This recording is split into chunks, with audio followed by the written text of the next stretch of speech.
오늘 하나님이 우리에게 주시는 말씀은 말라기 3장 13절부터 18절까지 말씀입니다.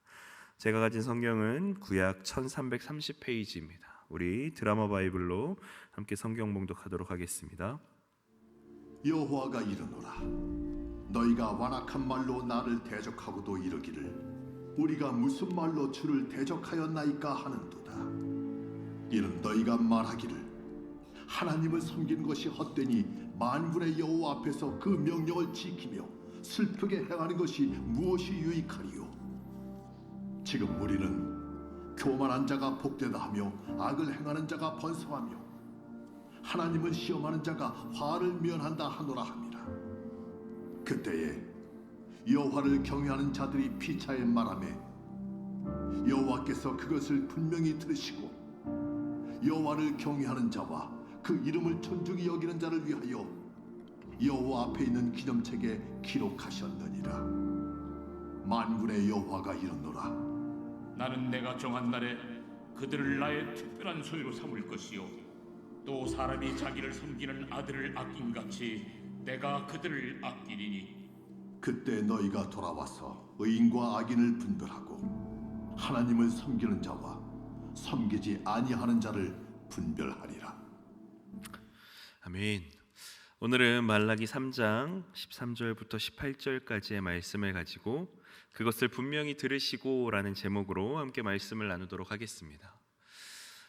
말라기를 이렇게 읽고 묵상하다 보면요, 사무엘상이 그리워집니다.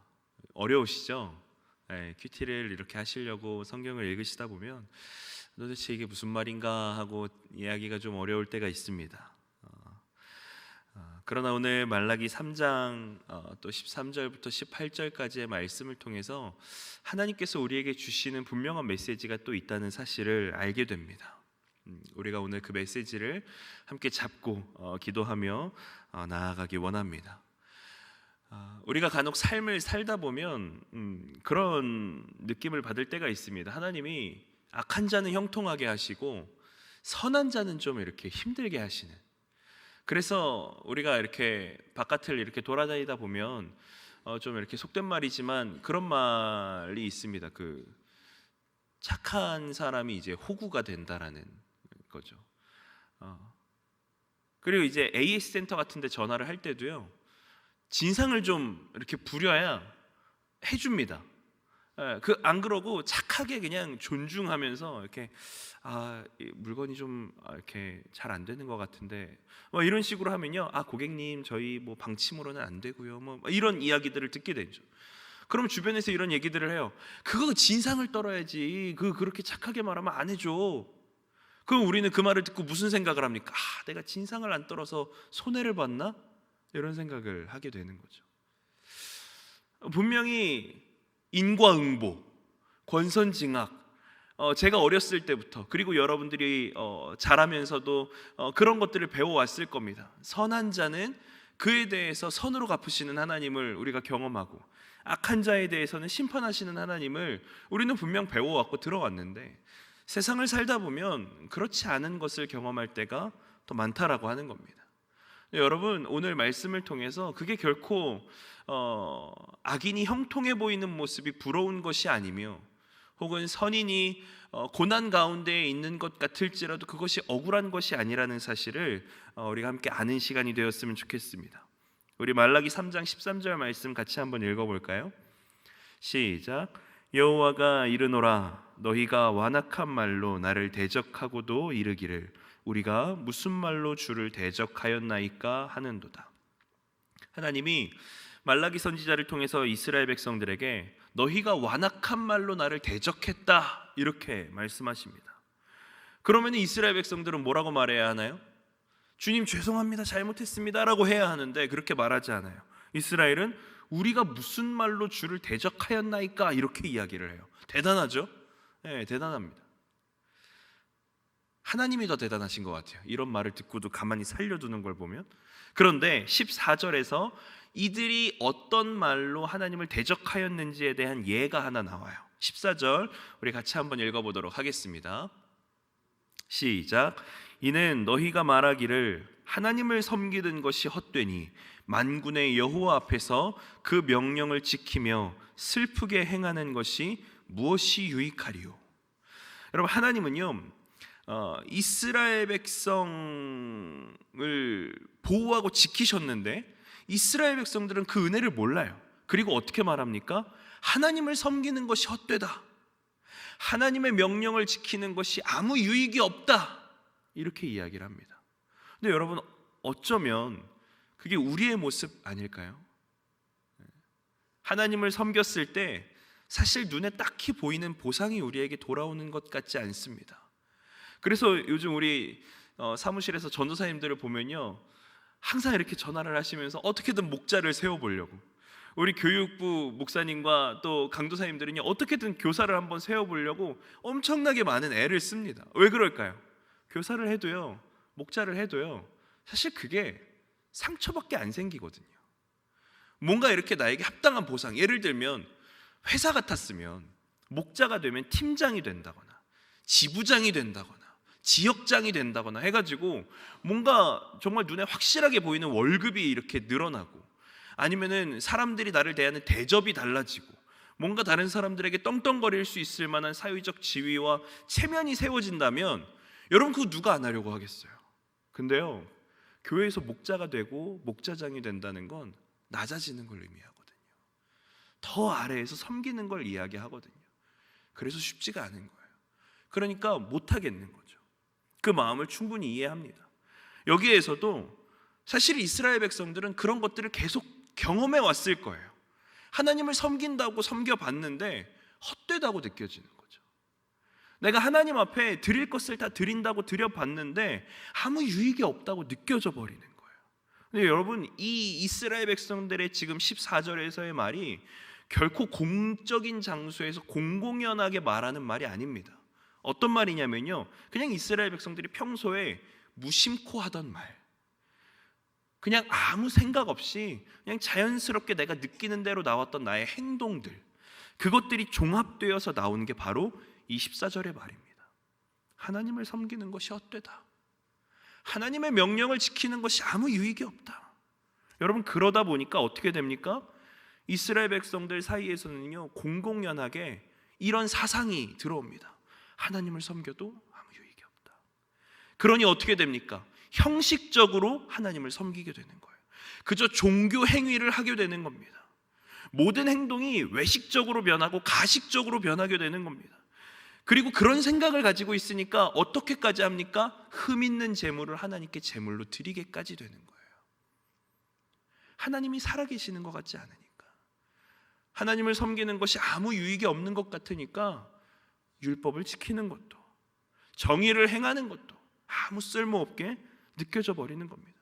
근데 여러분, 이 14절의 말씀에 하나님이 별로 응답하지 않으세요. 그러니까 이스라엘 백성들이 더 분기가 탱천해가지고 이렇게 이야기를 합니다. 15절 한번 같이 읽어보겠습니다. 시작. 지금 우리는 교만한 자가 복되다 하며 악을 행하는 자가 번성하며 하나님을 시험하는 자가 화를 면한다 하노라 함이라. 여러분, 이스라엘 백성들이 이제야 자기가 하나님을 바르게 섬기지 않은 이유를 말하고 있습니다. 어떻게 말합니까? 교만한 자가 복되다, 바르게 악을 행하는 자가 번성한다, 하나님을 시험하는 자가 화를 면한다. 여러분, 이스라엘 백성들이요 자기네들이 무슨 말을 하고 있는지도 모르고 말을 할 거예요. 하나님께서 약속하시고 지켜오셨던 것들은 온데간데 없이 그저 자기들이 지금 잠깐 경험했던 그 삶을 토대로 어떻게 이야기를 하는 거예요? 야, 살아보니까 교만한 자가 낫다, 교만하게 행해야 사람들이 나를 우습게 보지 않더라, 악을 행하는 자가 번성한다. 제 친구가 그 아버지의 사업을 이어가지고 이렇게 열심히 한번 해보려고 했거든요. 근데 이렇게 만나면 항상 이렇게 아버지에 대한 탄식을 저에게 쏟아놓습니다. 무슨 탄식이냐면, 우리 아빠는 너무 정직하게 사업을 해서 사업을 할 수가 없다고, 다른 사람들은 접대다 뭐다 로비다 뭐다 어떻게든 그 물건을 따내서 우리 회사에서 생산하는 물건을 집어넣으려고 별의별 짓을 다 하는데 우리 아버지는 그런 행동을 안 한다는 거예요. 왜요? 하나님 앞에 그게 악하니까. 그저 우리가 물건을 더 잘 만들어서 더 좋은 물건을 만들어서 납품하자. 왜 우리가 그렇게 불법적인 행위로 돈을 벌어야 하느냐라고 하는 거예요. 한 가지 또 이야기를 합니다. 우리 아빠는 11조를 너무 정직하게 내. 11조를 너무 정직하게 내니까 어떻게 되는 거예요? 여러분, 사업하는 사람이 11조 정직하게 내면 어떻게 되는지 아세요? 딜레마에 휩싸입니다. 순이익을 내야 하느냐, 그냥 내가 벌어들인 수익을 내야 하느냐. 제가 대학생 때도 그런 고민을 했었던 것 같아요. 장학금이 들어오거든요. 이제 장학금을 받아요. 그럼 이 장학금은 누구 돈? 제 돈인가요? 아니에요. 저희 부모님 돈입니다. 어머니께 드려요. 예를 들어서 교회에서 100만 원의 장학금을 제가 받았다고 치자고요. 부모님께 100만 원을 드려요. 그럼 부모님이 저한테 10만 원의 용돈을 주십니다. 그럼 저는 이 10만 원을 가지고 무슨 딜레마에 빠지죠? 만 원을 내야 할까? 10만 원을 내야 할까? 그 딜레마에 빠집니다. 여러분, 우리가 어떤 종교적인 행위와 헌금을 얼마를 하느냐 이런 이야기를 하는 게 아닙니다. 하나님 앞에서 바르게 행하고자 하는 사람이 가지는 너무나 자연스럽게 생기는 페널티와 어려움들, 그런 것들을 우리는 어쩌면 한 번씩 경험을 해봤을 겁니다. 그래서 이스라엘 백성이 이렇게 이야기를 하는 거예요. 교만한 자가 복이 있더라. 악을 행하는 자가 번성하더라. 하나님을 시험하는 자가 화를 면한다. 여러분, 이 표현이 가지는 가장 큰 문제가 뭔지 아세요? 이 표현이 가진 가장 큰 문제는 하나님을 향해서 불평하는 게 아닙니다. 하나님을 향해서 불평하는 건 괜찮아요. 하나님은 그것을 다 들어주십니다. 그런데 이스라엘 백성들이 지금 가지고 있는 가장 큰 문제는 하나님을 향한 불평이 아니라 하나님은 죽었다라고 말하고 있는 게 문제입니다. 지금 이스라엘 백성들은요, 의인이 고통당하고 악인이 형통한 것 같은 모습을 보면서 신앙적 회의감을 경험한 겁니다. 그리고 결국에는 하나님에 대한 모든 기대와 신뢰를 잃어버립니다. 이스라엘 백성들에게 하나님은 더 이상 살아계신 하나님이 아니었습니다. 근데 여러분, 이스라엘 백성들이 왜 이런 생각을 하게 됐을까요? 이스라엘 백성들이 왜 살아계신 하나님을 죽은 하나님으로 생각하게 됐을까요? 그건 이스라엘 백성들의 잘못된 방향에 있습니다. 어떤 잘못된 방향이냐면, 내가 기도했고 내가 하나님 앞에 헌신했으면 하나님이 나에게 이렇게 응답해 주셔야 하는데 그렇게 응답해 주지 않으셨다는 거예요. 내가 하나님 앞에 작심하여 작정으로 정말 특심으로 하나님 앞에 기도했으면 하나님이 그 기도에 대한 응답을 들려주셔야 하는데 안 들려주신다는 거예요. 근데 여러분, 이 구약의 후반부에 있는 선지자들의 메시지는 거의 한결같습니다. 우리가 어제 오후 예배에 들었던 하박국의 설교도, 하박국의 내용도 그와 비슷했죠. 하박국이 어느 때까지일까? 악인들이 의인을 둘러쌉니다. 그 뭐예요? 의인을 좀 구해달라는 거거든요. 그랬더니 하나님이 뭐라 그래요? 내가 갈대아 사람을 일으켜서 다 진멸시켜버릴게.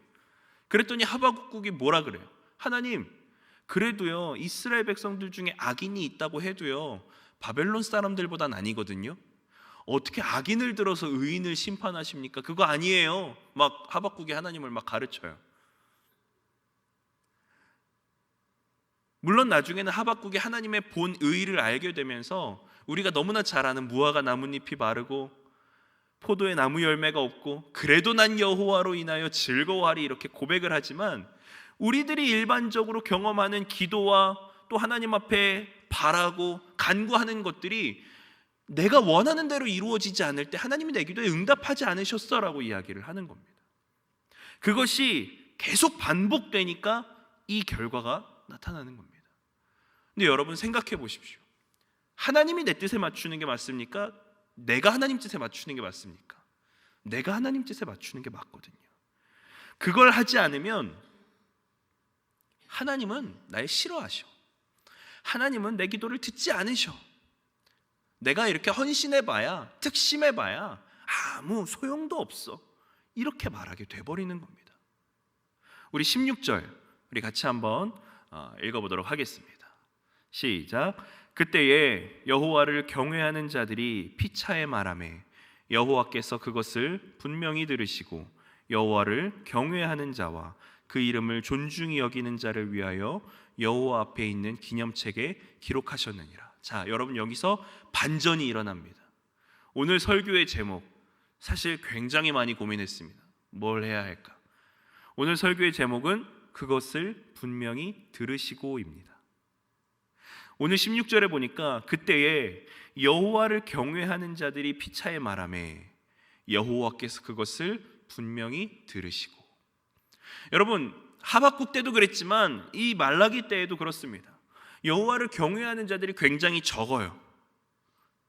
정말 여호와를 온전히 신뢰하며 따르는 이들이 많지 않습니다. 근데 그들이 이렇게 말하는 거예요. 여호와께서 그것을 분명히 들으신다. 어떤 말을 들으시는 걸까요? 악인들의 소리도 들으시겠지만 하나님 앞에 겸손함으로, 그러면서도 하나님의 말씀에 자리를 떠나지 않으면서도, 그러면서도 하나님 앞에 간절하게 기도하는 그 소리를 하나님이 들으신다는 겁니다. 물론 이 하나님을 경외하는 자들이 어떤 말을 했는지는 성경에 기록되어져 있지 않습니다. 그러나 이들은 분명히 고난 가운데에 있으면서도 하나님을 떠나지 않았고, 그렇게 하나님을 떠나지 않았으면서도 고난의 상황은 변하지 않았다는 겁니다. 하나님을 경외하는 자들은 여전히 고난 가운데에 살았지만 여전히 하나님과 함께 했습니다. 여러분, 하나님은 그들의 소리를 들으신다는 겁니다. 그럼 여러분 한번 물어보겠습니다. 하나님께서 들으시는 소리를 원하십니까? 하나님이 듣지 않으시는 소리를 원하십니까? 우리가 말라기서 앞부분에서도 하나님이 이렇게까지 얘기하시잖아요.